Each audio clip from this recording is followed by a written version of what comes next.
Hola, buenos días hermanos, bienvenidos un domingo más a este resumen del Ven Sígueme. Esta semana, como recordaréis, tocaba los capítulos Éter del 6 al 11. Y la semana pasada nos habíamos quedado, en cuanto a la historia de los jareditas, en el momento en el que el hermano de Jared, que ahora ya sabemos su nombre, Mahon Rimarion Kumer, le presentó al Señor una solución que le había pensado para tener luz en los barcos.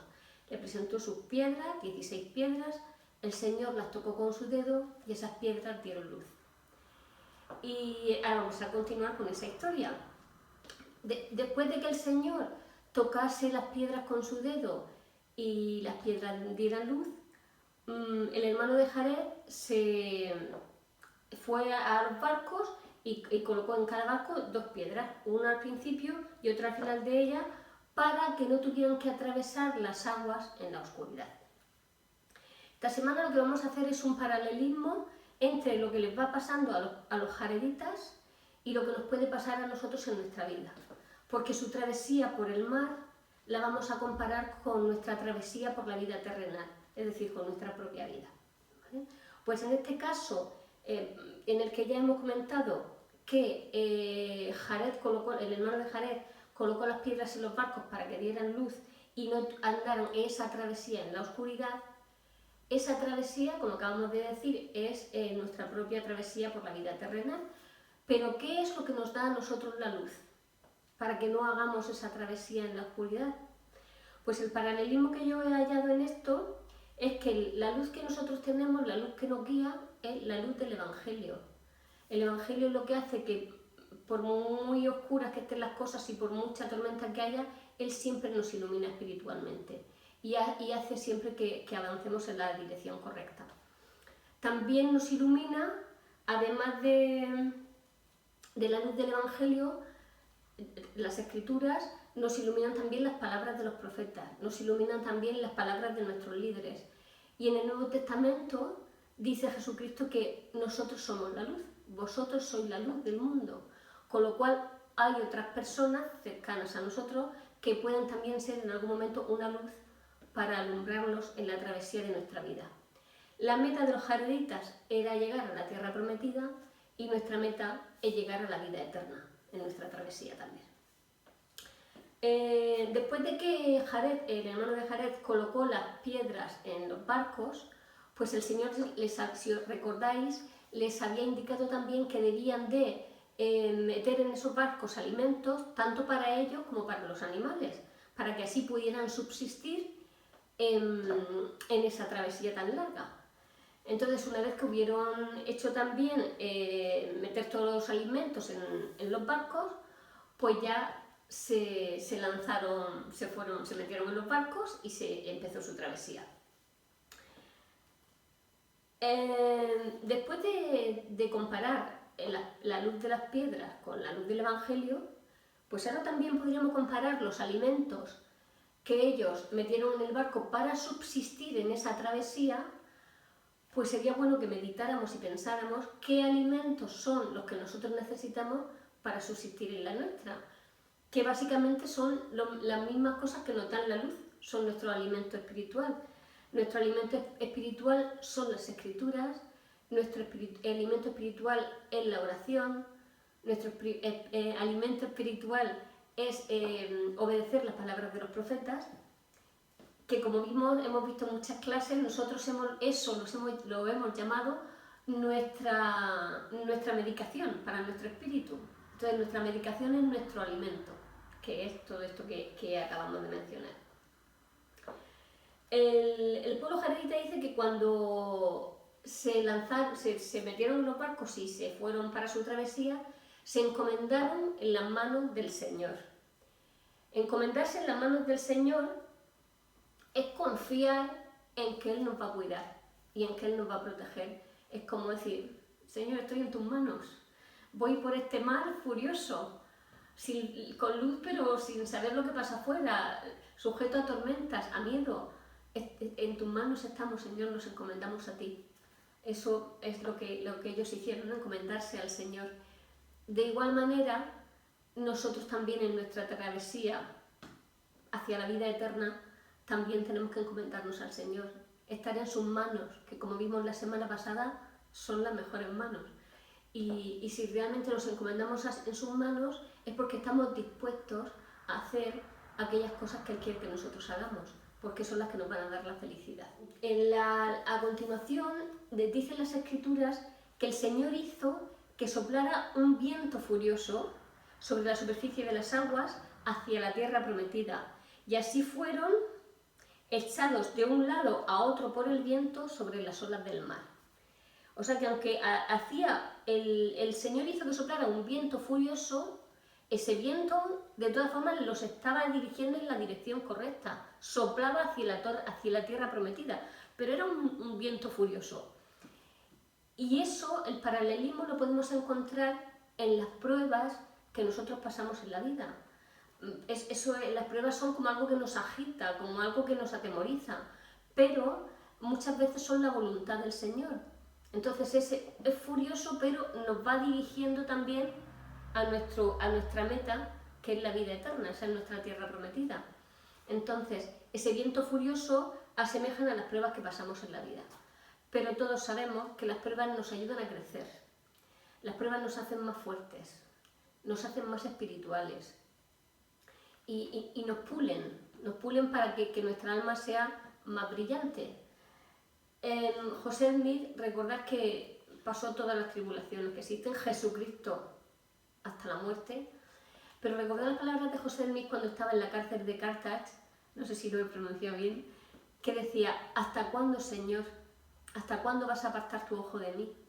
Porque hay momentos en los que igual las tribulaciones y las pruebas son tan grandes que ya no sabemos, que creemos que de ahí no vamos a poder salir, pero cuando ya creemos que no vamos a poder salir, igual que hacía con los jareditas, que cuando el barco se lo tragaban las aguas, Él los sacaba a la superficie, pues con nosotros hace lo mismo. Cuando estamos pasando pruebas, pues Él nos ayuda, Él siempre está con nosotros, porque nosotros nos hemos encomendado en sus manos, recordad. Entonces Él nos ayuda en nuestra travesía también, y cuando estamos en esas pruebas que nos están puliendo y que nos están acercando a Él, y cuanto más cerca estemos de Él, más cerca estaremos también de nuestra meta, pues son cosas por las que tenemos que pasar, forman parte de la vida. Y el que nos dio el ejemplo de todo, que fue Jesucristo, pasó por todas las pruebas que existen. Así que nosotros no vamos a ser menos que Él, ¿no? Porque también queremos perfeccionarnos. Vale. Vamos a leer en capítulo 6, versículos del 6 al 7, que habla de todo esto que hemos estado viendo anteriormente. Y dice así: y aconteció que muchas veces fueron sepultados en las profundidades del mar, a causa de las gigantescas olas que rompían sobre ellos, y también por las grandes y terribles tempestades causadas por la fuerza del viento. Y sucedía que cuando eran sepultados en el abismo no había agua que los dañara, pues sus barcos estaban ajustados como un vaso, y también estaban ajustados como el arca de Noé. Por tanto, cuando los envolvían las muchas olas, imploraban al Señor, y Él los sacaba otra vez a la superficie de las aguas. No había agua que los dañara, como tampoco debe de haber prueba o tribulación que nos dañe, si estamos ajustados como están ajustados esos barcos. Lo vimos también la semana pasada, que si llevamos la armadura de Dios que nos protege de todas estas formas que hemos visto antes, pues no hay hueco para Satanás, no cabe, no entra. Si estamos ajustados al Evangelio, si estamos ajustados al Señor, como pasaba con los jareditas. No había agua que los dañara, porque por los barcos no entraba ni una gota de lo bien ajustados que estaban. Y dice el versículo 8, dice: y ocurrió que el viento no dejó de soplar hacia la tierra prometida mientras estuvieron sobre las aguas, y de este modo fueron impelidos ante el viento. El pueblo de Jared, los jareditas, dice que cuando el barco se lo debían atrás, parecía que se lo iban a tragar las olas, ellos imploraban al Señor y Él los sacaba. Es lo que hacemos o deberíamos de hacer siempre que estemos con tribulaciones, con miedo, con pruebas: implorar al Señor, orar al Señor. Él es el único que nos puede sacar de ese abismo, y es el único que nos puede aliviar en esas penas. Y por eso ellos hicieron esa travesía tan difícil, porque cuando lo estaban pasando mal, imploraban al Señor y el Señor los sacaba de allí. Y dice que mientras estuvieron sobre las aguas, el viento no dejó de soplar hacia la tierra prometida. El viento soplaba, seguía soplando, que son las pruebas, los vientos furiosos, pero soplaban en la dirección correcta. Además, leemos también en las Escrituras, en el versículo 9, que el hermano de Jared cantaba, todos, pero especialmente el hermano de Jared, cantaba alabanzas al Señor y le daba gracias y loor todo el día. Y cuando llegaba la noche, también no cesaban de dar alabanzas al Señor. Para mí los himnos tienen un valor incalculable. Para mí son una herramienta maravillosa para llamar al Espíritu. Y de siempre me ha pasado que cuando me meto mucho en la letra de los himnos, no los puedo cantar, porque me emociono y empiezo a llorar. Y recuerdo mucho cuando estaba en el coro de Cartagena, que Ángela y Lidia decían, ya está la Cari llorando, y no podía, no puedo. O sea, cuando los canto, por ejemplo, para estar en el coro o algo, tengo que tratar de evadirme de la letra, porque tocan mucho mi corazón los himnos del Señor. Entonces me imagino a esta gente en el barco cantando, que tenía que ser un espectáculo, ¿no? Porque realmente les salía del corazón dar loor al Señor de esa manera. En Doctrinas y Convenios, en el capítulo 25, versículo 12, leemos: porque mi alma se deleita en el canto del corazón. Sí, la canción de los justos es una oración para mí, y será contestada con una bendición sobre su cabeza. Es decir, cuando estamos cantando un himno, si de verdad lo estamos haciendo sintiendo las palabras que estamos cantando, son como una oración para el Señor. Y el Señor contesta todas sus oraciones, así que esa, cuando estamos cantando también. Los himnos invitan al Espíritu, por eso siempre antes de cada reunión se canta, y es para traer el Espíritu a esa reunión. Y llenan el alma de pensamientos celestiales. Para mí es un alma muy poderosa para tener el Espíritu del Señor conmigo. El viaje del pueblo jaredita duró 344 días. El año tiene 365, prácticamente un año. Pues imaginaos la fe de ese pueblo cuando se metieron dentro de esos barcos pequeños, ligeros, y inseguros no porque se habían hecho bajo la guía del Señor, pero claro, ellos, es normal que sintieran un poco de miedo, yo tendría, ¿no? De meterme en esos barcos y saber que vamos a estar ahí metidos hasta que lleguemos a un lugar desconocido, porque iban a la tierra prometida, pero ellos no sabían realmente dónde estaba eso ni cuánto iban a tardar, ¿no? Así que mostraron una gran fe al meterse en esos barcos y embarcarse también en esa historia, en esa travesía, ¿no? Para llegar a su tierra prometida. Nuestra travesía no son 344 días, sino que nos lleva toda la vida, porque nuestra tierra prometida es la vida eterna, y hacia ella vamos caminando, o debemos de ir caminando durante toda la vida. Así que es una travesía más larga que la de ellos, y espero que no siempre tan tortuosa, ¿no? Como la que ellos tuvieron que llegar. Cuando llegaron a la tierra prometida, al pisar el suelo de sus playas, pues se postraron para dar gracias al Señor. Y claro, es normal, tanto tiempo ahí metido, ver que habían llegado a su destino y que habían llegado bien, pues es lo primero que hicieron. Y dice también que derramaron lágrimas de gozo, ¿no? Lágrimas de alegría de ver a la tierra que el Señor les había llevado, porque era una tierra además hermosa. Cuando ya estuvieron allí, se instalaron, y nos dice el versículo 17. En el versículo 17 nos dice que se le enseñó al pueblo jaredita, a todos los que llegaron a la tierra prometida, a andar humildemente delante del Señor, y además recibían instrucción de lo alto, es decir, que recibían revelación. Y para que alguien pueda recibir revelación es porque tiene que tener el Espíritu con él y tiene que estar actuando rectamente para que el Señor pueda hablarte, ¿no? Entonces, si andaban humildemente delante del Señor y tenían la humildad, pues es fácil que el Señor le pudiera dar revelación a ellos. Entonces, pues una vez que ya llegaron a la tierra prometida, se expandieron por la tierra prometida, la cultivaron para poder recoger ellos sus propios alimentos y también se multiplicaron, con lo cual la población pues, fue creciendo en generación tras generación. Como Jared y su hermano ya se estaban haciendo mayores, pues decidieron reunir al pueblo para ver qué querían ellos que ellos hicieran antes de morir. Y el pueblo decidió que querían que ungieran a uno de sus hijos para que fuera su rey. Entonces el hermano de Jared se afligió y les dijo que esa elección que habían tenido de querer nombrar a un rey les iba a llevar al cautiverio, pero no podía prohibir tampoco que hubiera un rey, ¿no? Entonces, de todas formas, todos los hijos del hermano de Jared rechazaron el ser el rey del pueblo, y de los hijos de Jared rechazaron todos menos uno, Oría, que fue el rey del pueblo.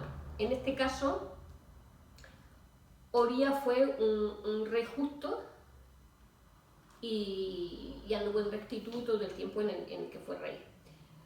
Pronto, pero de todas formas, pronto, aunque él fue un rey justo, pronto llegarían a empezar los reyes que no eran tan justos. Y Kit, el hijo de Oría, y posteriormente el Sule, que era el hijo de Kit, fueron llevados cautivos por sus rivales. Entonces fue ya en 2 generaciones ya se había cumplido lo que había dicho el hermano de Jared, de que si tenían reyes acabarían siendo cautivos. Si recordáis, no me acuerdo si fue por marzo o abril, cuando estábamos con Mosía, vimos que se hablaba también de esto, sobre los reyes, ¿no? Decía que no era prudente que hubieran reyes, porque si todos los reyes fueran hombres justos, como el rey Mosía, como el rey Benjamín, pues sería maravilloso ser gobernados por reyes. Pero la historia lo que indica no es eso, sino que los reyes siempre se han apoderado del pueblo y han sido mantenidos por el pueblo, y eso no es bueno. Y entonces en Mosía, en el capítulo 23, versículos del 6 al 7, nos dice que la gente quería en aquel momento que Alma fuera su rey, porque querían mucho a Alma, lo amaban mucho. Pero Alma les dijo: he aquí, no es prudente que tengamos rey, porque así dice el Señor: no se estime una carne más que a otra, ni un hombre se considere mejor que otro. Os digo, pues, que no conviene que tengáis rey, porque ninguna carne vale más que otra y ningún hombre es más que otro, como para que tengas que reinar sobre las demás personas. Y entonces, pues, estas son 2 escrituras que he mencionado, la anterior y esta, que hablan de esto, pero hay capítulos que se han dedicado a hablar de lo poco conveniente que es ese modo de gobierno. Ahora vamos al capítulo 7 y vamos a leer los versículos, vamos a leer los versículos del capítulo 7 del 23 al 26, ¿vale? Así un poquito por encima. Y dice así: y en el reinado de Sule, esto habla de en cuanto a los reyes estos y cómo actuaban con los profetas, ellos y su pueblo, porque muchas veces el pueblo actúa conforme son sus reyes, no siempre, pero muchas veces. Dice: y en el reinado de Sule también llegaron entre el pueblo profetas enviados del Señor, profetizando que las iniquidades y la idolatría del pueblo estaban trayendo una maldición sobre la tierra y que serían destruidos si no se arrepentían. Y sucedió que el rey Sule sometió a juicio a todos los que injuriaran a los profetas, porque Sule sí creía en los profetas, y entonces, como él era el rey, pues iba a juzgar a todas las personas que injuriaran a los profetas. Dice: y expidió una ley por toda la tierra, la cual facultaba a los profetas para ir donde quisieran, y a causa de esto se logró que el pueblo se arrepintiera. Es decir, que cuando un pueblo se arrepiente, pasa lo siguiente: y por haberse arrepentido el pueblo de sus iniquidades e idolatrías, el Señor los perdonó y empezaron otra vez a prosperar en la tierra. Empezaron otra vez a tener una época de prosperidad por haberse arrepentido. Cuando los líderes son líderes rectos y justos, el pueblo es bendecido y prospera. Pero cuando los líderes no son inicuos e injustos, los pueblos entran en declive. Esta historia la hemos visto muchas veces ya a lo largo de las clases del Libro de Mormón, que es lo que se llama el ciclo del orgullo. Cuando el pueblo ha prosperado mucho, entonces ya la gente se siente orgullosa, se olvidan del Señor, empiezan a ser más inicuos, hasta que ya pecan y empieza a irles todo fatal, y entonces se acuerdan del Señor, ellos se arrepienten, el Señor los perdona y empieza de nuevo el ciclo. Pues lo que viene ahora es un ciclo de reyes justos, reyes injustos, que uno hacen que el pueblo prospere y otros van a hacer que el pueblo retroceda. Además de las personas, de los animales y de las plantas, que podemos enfermar, y estas enfermedades nos pueden causar la muerte, también los grupos sociales, la sociedad, los pueblos, pueden enfermar conjuntamente. Y estas enfermedades sociales, de grupos sociales, son muy difíciles de erradicar. Aunque también hay vacunas para ellas, pero es muy difícil. Estas enfermedades los profetas las han avisado y profetizado mucho a lo largo de las Escrituras, y Moroni, aunque el ciclo del capítulo 7 al 11 creo que van unas 28 generaciones y lo resume muy poquito, en muy poco relata todo ese tiempo, en cambio se ha detenido con un poco de más detalle para hablar de las combinaciones secretas, porque esa es la enfermedad que puede aniquilar a un pueblo y que empezaron ya en la antigüedad. Estas combinaciones secretas fueron la causa de la destrucción del pueblo nefita y fueron también la causa de la destrucción del pueblo jaredita. Por esa razón, Moroni se centra en ellas, en explicar esto. En la guía para estudio de las Escrituras nos dice que las combinaciones secretas son organizaciones de personas unidas por juramentos con el fin de llevar a cabo propósitos inicuos. Y hacen juramentos por Dios, por sus cabezas, por sus vidas, una cosa horrorosa que no nos vamos a detener en eso, pero están ahí en los capítulos. Quien tenga mucho interés, pues que profundice un poco más sobre esto. En este caso, la forma en la que las combinaciones secretas entraron en el pueblo jaredita fue por iniciativa, dijéramos, esta vez de una mujer. Esta mujer era hija de Jared, pero no el Jared del hermano de Mahonri, sino de varias generaciones después. Pues este hombre, Jared, tenía una hija, y esta mujer era muy bella y era una mujer muy hábil también. Y ella veía que su padre estaba triste, Jared estaba triste, porque había perdido su reino. Y entonces, al haber perdido todas las posesiones y el poder del reinado, pues hacían que él estuviera triste. Y ella, pues, al ver a su padre triste, ideó un plan. Y el plan que ella ideó es hacer que viniera Aquís, que era amigo de Omer. Omer era el padre de este Jared, o sea, el abuelo de ella.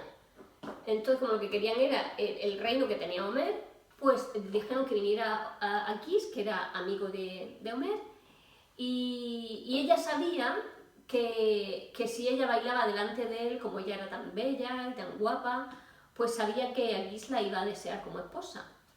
Y entonces pues le dijo a su padre, pues vamos a hacer esto, que él venga, yo bailaré para él, y luego él te pedirá que quiere que me entregues como su esposa. Y tú le dices que para que eso pase, él tendría que traerte la cabeza de Omer. Y Jared aceptó. Y entonces así lo hicieron, y pasó lo que ella sabía que iba a pasar. Que Aquís le pidió a Jared la mano de su hija para casarse con ella. Y Jared le dijo que se casaría con su hija si le traía la cabeza de Omer, su padre. Y Aquís pues estuvo de acuerdo.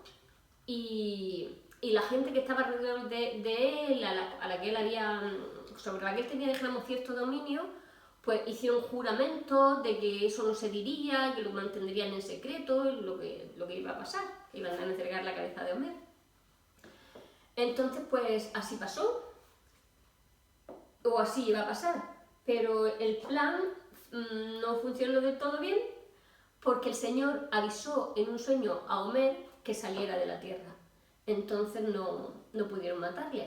Jared entregó a Aquis a su hija como esposa y Aquis mató a Jared y el reino fue al final para Aquis. O sea, fue todo una maniobra y al final eso es lo que pasó. Que murió gente para que alguien pudiera tener el poder. Vamos a leer ahora en Éter, en el capítulo 8, versículo 26, dice: por lo tanto, se me manda a mí, Moroni, escribir estas cosas sobre las combinaciones secretas, para que sea destruido el mal y llegue el tiempo en que Satanás no tenga más poder en el corazón de los hijos de los hombres, sino que sean persuadidos a hacer el bien constantemente, a fin de que vengan a la fuente de toda rectitud y sean salvos.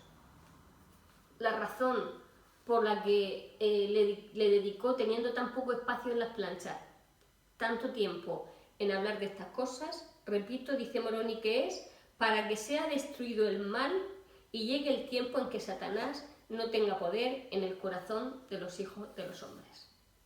Ojalá que ese tiempo llegue pronto, en el que Satanás no tenga poder sobre nosotros, porque seamos tan puros que no pueda tentarnos de ninguna manera para que le hagamos caso. Es importante que sepamos que para que florezcan las combinaciones secretas necesitamos el apoyo del pueblo. Es como los chismes. Si los chismes nadie los pasa de mano en mano, el chisme no prospera. Las combinaciones secretas igual. Si no tienen el apoyo del pueblo, si Aquis si la hija de Jared no hubiera tenido el apoyo de Aquis, y Aquis dice, no, yo no voy allí a nada, yo no te voy a traer la cabeza, ahí se acabaría el problema.